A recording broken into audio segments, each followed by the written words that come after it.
اس سے پہلے میں امام حسن مجتبی رضی اللہ تعالیٰ عنہ کی خلافت کا دور تو ختم ہوا، لیکن آپ کی زندگی پاک موجود تھی. 3 سال تک اور بھی آپ رہے خلافت ختم ہونے کے بعد بھی. اور اس کے بعد حضرت امام حسن کوفہ میں نہیں مدینہ طیبہ میں رہنے لگ گئے. مدینہ طیبہ میں ایک آپ کی عادتیں، آپ کی خصلتیں بہت ساری اہم ہیں. اس میں تو ایک چیز یہ، آپ کثرت سے آپ نے شادیاں کی ہیں اور طلاق بھی دی ہے. اس کی ایک وجہ یہ بتائی جاتی تھی کہ لوگ، حضرت علی جو ہے اعلان کرتے بھی تھے منبر پر کہ اے لوگوں، کوفہ کے لوگوں، میرے بیٹے حسن کو اپنی بیٹیاں مت دینا، یہ طلاق دے دیتا ہے. اس کے باوجود لوگ قبیلہ در قبیلہ آ کر کہتے ہم تو اپنی بیٹیاں دیں گے. وجہ یہ ہے کہ لوگ اپنی بیٹیوں کا رشتہ رسول اللہ کے خاندان سے جوڑنا چاہتے تھے کہ نسبت حاصل ہو جائے. اور حضرت امام حسن مجتبی رضی اللہ تعالیٰ عنہ نے صرف نسبت دینے کے لیے شادیاں فرمائیں. اخیر زمانے میں جب آپ مدینہ طیبہ میں تھے تو سیدنا حسن ابن علی بن ابی طالب رضی اللہ تعالیٰ عنہ کو زہر دیا گیا. پہلے آپ کو دودھ میں کوئی زہر دیا گیا، اور یہ تاریخ میں آپ کو بتاؤں، جیسے ہی آپ کو زہر دیا گیا رات کو ایسا تڑپتے تھے پوری. اور آپ کو جب بے چینی ہوتی، بے قراری ہوتی تو حکیم کو نہیں بلاتے تھے، دوڑ کر کے روضہ رسول کے پاس آتے تھے. نبی کریم صلی اللہ تعالی علیہ وسلم کے روزے کو پکڑ کر کے لپٹ جاتے تھے. اور تھوڑی دیر کے بعد حضرت امام حسن کے منہ سے وہ زہر نکل جاتا یا قے ہو جاتی اور آپ کو آرام مل جاتا اور آپ آتے. ایک بار ہوا، 2 بار ہوا، دوسری مرتبہ بھی زہر دیا گیا. اب اس کے بعد پھر آپ روزہ رسول پر آتے تھے اور اللہ کے حبیب صلی اللہ تعالی علیہ وسلم سے استغاثہ کرتے. لوگ آج ہم سے یہ سوال کرتے ہیں کہ حضور کے انتقال کے بعد، وفات کے بعد مانگنا حرام ہے. ان کے نواسے زہر پینے کے بعد خود رسول اللہ کی بارگاہ میں حاضر ہوتے اور شفا کی امید سے جاتے کہ اگر میرے مصطفیٰ دعا کر دیں تو اللہ تعالیٰ شفا عطا فرمائے گا. اور یہی حسن مجتبی کا عقیدہ ہے جو بریلی کے امام نے دیا تھا. کیا ہے بریلی کے امام نے یہ ہمیں بتایا تھا؟ شافی و نافی ہو تم، وافی و کافی ہو تم، درد کو کر دو دوا، تم پہ کروڑوں درود. حضرت حسن مجتبی رضی اللہ تعالیٰ عنہ کو تیسری مرتبہ شربت میں ہیرے کی انی کاٹ کر کے، ٹکڑے کر کے، ہیرا جو ہوتا ہے اس کا جو برادہ ہوتا ہے پاؤڈر، یہ شربت میں ملا کر حضرت امام حسن کو پلایا گیا تھا. اور جیسے ہی یہ پلایا گیا حضرت امام حسن رضی اللہ تعالیٰ عنہ کے پیٹ میں اتنی سخت تکلیف ہوئی کہ پوری انتڑیاں کٹ کٹ کر کے آپ کے منہ سے باہر آ گئی. ہیرا اگر کٹا ہوا ہیرا اگر کسی کے پیٹ میں چلا جائے تو وہ پوری انتڑیوں کو اور کلیجے کو سب کو پھاڑ دیتا ہے. حضرت حسن مجتبی رضی اللہ تعالیٰ عنہ کو ہیرے کی انی کاٹ کر کے شربت میں ملا کر پلایا گیا اور انتڑیاں کٹ کر کے جب باہر آتی تھیں اس وقت بھی آپ روضہ رسول کے پاس تھے. امام حسین رضی اللہ تعالیٰ عنہ اس وقت آپ کے پاس موجود تھے اور آپ لپٹ کر کے روتے تھے اور کہتے تھے بھائی جان، آپ کو پتا ہے کس نے آپ کو زہر دیا اور کون یہ کام کر رہا ہے؟ اللہ کے لیے اللہ کا واسطہ دیتا ہوں مجھے بتا دے. حضرت امام حسن کیا کہتے اپنے سگے بھائی امام حسین سے؟ کہتے کہ اگر میں بتا دوں جس کے بارے میں مجھے شک ہے اور اگر وہ نہیں ہوا حقیقت میں تو بلا وجہ میں کسی ایک شخص کے اوپر تہمت لگانے کے جرم میں قیامت کے دن پکڑا جاؤں گا. اور اگر وہی شخص ہے جس نے مجھے زہر دیا ہے میرے کہنے کے بعد، اگر وہی شخص ہے تو اس کو تو تم قتل کر ڈالو گے. اور شک میں ایک آدمی کا قتل ہمیشہ سر پر بوجھ رہتا ہے، اس لیے میں یہ معاملہ اللہ کے حوالے کرتا ہوں. بہت سارے لوگوں نے، شیعہ لوگوں نے تو روایتیں ہی بیان کی ان کی بیوی نے زہر دیا تھا. بہرحال روایتیں الگ الگ لائی گئی ہیں لیکن صحیح روایت سے ثابت نہیں. امام حسن نے کبھی یہ نہیں کہا کس نے زہر دیا، یہاں تک کہ اپنے بھائی امام حسین رضی اللہ تعالیٰ عنہ کو کئی وصیتیں انہوں نے فرمائی اور ایک وصیت امام حسن کی یہ تھی، سنیے بڑی دردناک بات ہے. اپنے انتقال سے پہلے اپنے بھائی امام حسین سے کہا میرے چھوٹے بھائی میری ایک خواہش ہے، میرا جب انتقال ہو تو ماں عائشہ صدیقہ کے پاس جائیں اور ان سے اجازت لیں ان کے حجرے میں جہاں رسول اللہ صلی اللہ تعالی علیہ وسلم دفن ہے حسن کو بھی جگہ دے دی جائے، میں وہیں دفن ہونا چاہتا ہوں. اور اگر اس مسئلے میں کوئی اختلاف ہو جائے یا کوئی تعرض کرے یا کوئی معاملہ پیش آنے لگ جائے تو پھر تمہارے لیے وصیت ہے کہ میری ماں کے قدموں میں جنت البقیع میں دفن کر دیا جائے. امام حسین کو یہ جب وصیت کی، حضرت ابو ہریرہ بھی وہاں تھے، انتقال ہو گیا، آپ کی جنازہ پڑھی گئی، فرمایا گیا کہ اس دن پورے مدینے میں آپ کے جنازے پر اتنی بھیڑ تھی کہ اگر اوپر سے سوئی گرائی جاتی تو زمین پر نہیں گرتی، اتنے لوگوں کا مجمع تھا، پورا مدینہ بھر گیا تھا، بے اختیار لوگوں کی چیخیں نکلی تھی مدینہ طیبہ میں، کیونکہ امام حسن کو مدینہ طیبہ میں بچپن سے لوگوں نے دیکھا تھا۔ اب حضرت امام حسین سیدہ عائشہ صدیقہ کے گھر آئے، ام المومنین اس وقت باحیات تھیں، سیدہ عائشہ صدیقہ رضی اللہ تعالیٰ عنہا سے آ کر کے کہا کہ میرے بھائی کی یہ خواہش تھی کہ رسول اللہ صلی اللہ تعالیٰ علیہ وسلم کے حجرے میں دفن ہو جائیں۔ حضرت عائشہ صدیقہ نے اجازت دے دی، میری طرف سے اجازت ہے، جاؤ۔ رسول اللہ صلی اللہ علیہ وسلم ان سے بے حد پیار کرتے تھے، بہت محبت کرتے تھے، اگر وہ رسول اللہ کے پہلو میں رہیں گے تو یہ ان کا حق ہے۔ امام حسن کے لیے ماں عائشہ صدیقہ نے اجازت دے دی، اور جب امام حسین آئے تو مدینے کا جو گورنر تھا مروان، جس کو گورنری دی گئی تھی، والی مدینہ بنا تھا، حاکم تھا، یہ آیا اور تلوار نکال کر کھڑا ہو گیا، کہا کہ جب یہاں پر عثمان بن عفان نہیں دفن ہوئے تو پھر میں علی کے بیٹے کو بھی یہاں دفن ہونے نہیں دے سکتا۔ تلوار نکل گئے، حضرت امام حسین نے بھی تلوار نکالی تھی اس وقت کہ نہیں، طاقت کے زور پر ہی صحیح میرے بھائی حسن کا یہ حق ہے، وہ رسول اللہ کے قدموں میں دفن ہوں گے۔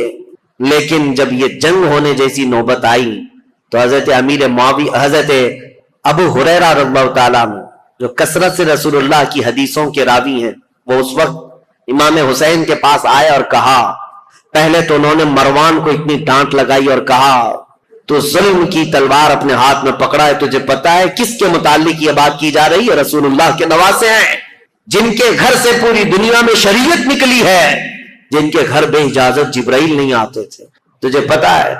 اور اس کے بعد جب وہ سر پھرا شخص مروان جنگ پر آمادہ تھا تو حضرت ابو ہریرہ نے امام حسین کو یہ سمجھایا، کہا کیا آپ کو اپنے بڑے بھائی کی یہ وصیت یاد نہیں؟